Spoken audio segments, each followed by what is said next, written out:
Hey YouTube, Adam from Gunfighters Inc. How are we doing out there? Hope you're doing good. I'm doing good. Today we are starting a new subscriber project for the AK-47 magazine in polymer, and this is going to be for a man named Louis Jan, and I hope I'm pronouncing that right. He's from Holland, and he runs an AK-47, and this is the magazine he primarily runs. This is a Bulgarian-made polymer magazine, and from what I can tell, these things are pretty stout, pretty heavy duty, not a lot of flex in it. Gonna be pretty fun to do up a rig for this.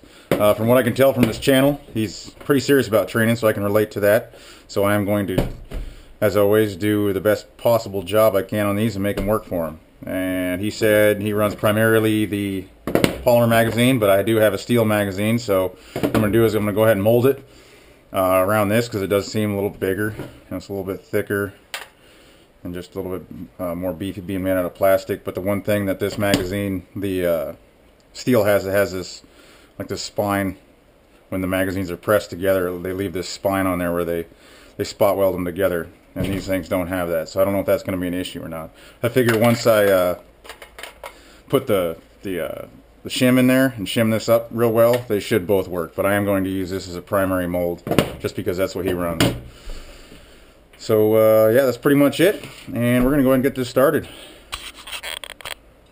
Alright, I got the fronts and backs laid out, and another Kydex worker on YouTube there, and it goes by Philly EDC. His name's John.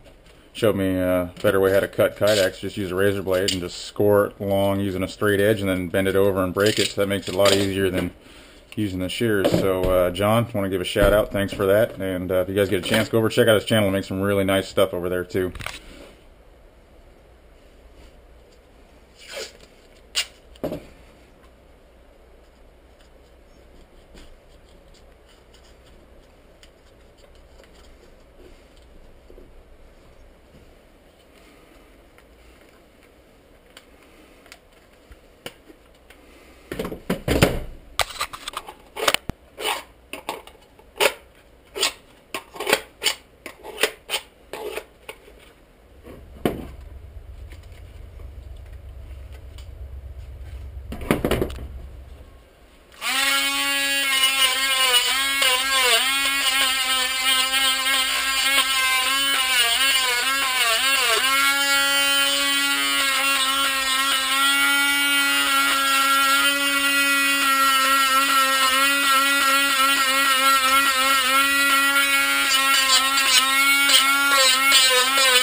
That's final touch-up done on it, final Dremel job.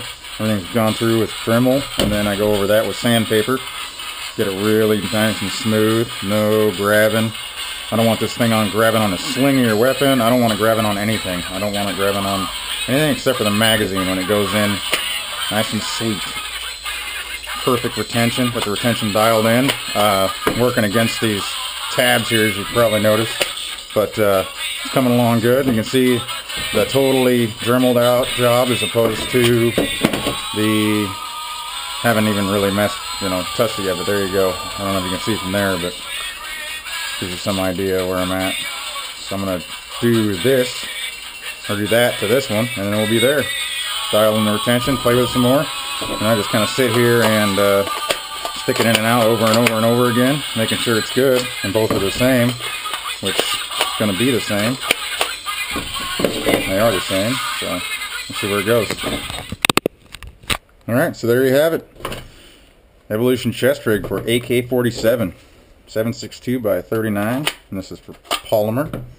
Once again, both retentions are exactly the same. Turned out well. I'm really happy. I wanted to make them smaller to where they can fit on every two, but as you can see, they're about, you're talking about 30 rounds of 308, no matter how short it is. It's a lot of area to take up. So I mounted them instead of on his current rig.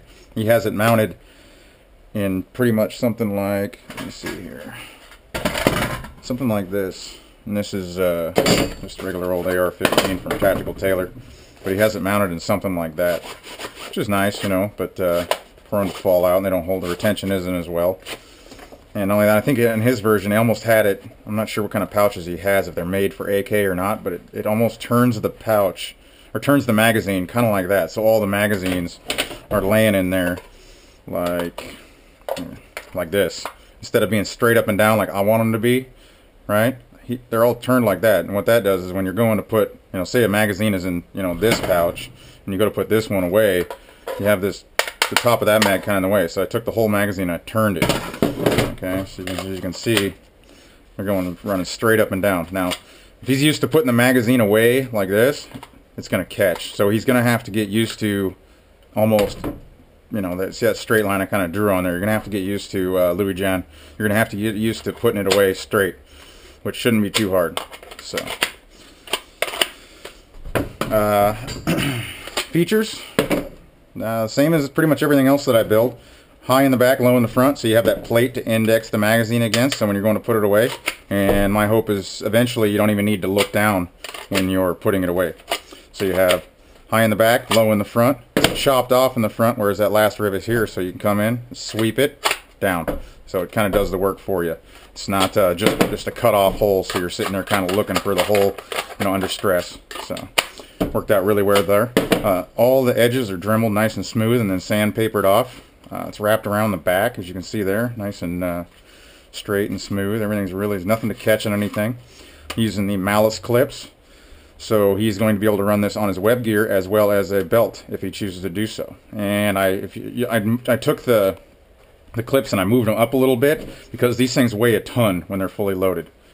So, I got a phone call. All right.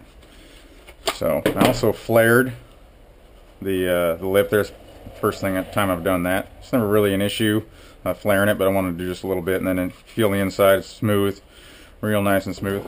Okay, they're working for both polymer and steel. He doesn't even use steel magazines, I don't think. I didn't see it on his rig, but if that option or the situation ever comes, if somebody hands him a steel magazine and needs to put it on his gear, right? It's not as good a retention as the polymer version, but it will hold it and without a problem, and it's not going to fall out on them. So it just rattles around a little bit, but it does work. So that was something that was kind of important to me. I want you to use, or be able to use, any magazine that you come in contact with that is designed to fit your weapon. So as always, I made it work for both. So there you go. So Louis Jan, I know you're going to be happy with these. I'm going to send these out either today, hopefully today. I do have some more work I got to do. I'm starting my next project pretty much right now, so I'm going to jump right into some AR-15 mag holders for a guy. So I will see you guys in the next video. Pumping you guys videos. I've been doing a lot more work than videos. I'd rather work than make videos, but this is my unfinished version of my Molly holster, so I'm going to do a video on that and take it out and test it. So Louis Jan, these are coming to you. Try out, and I know they're going to work for you, buddy.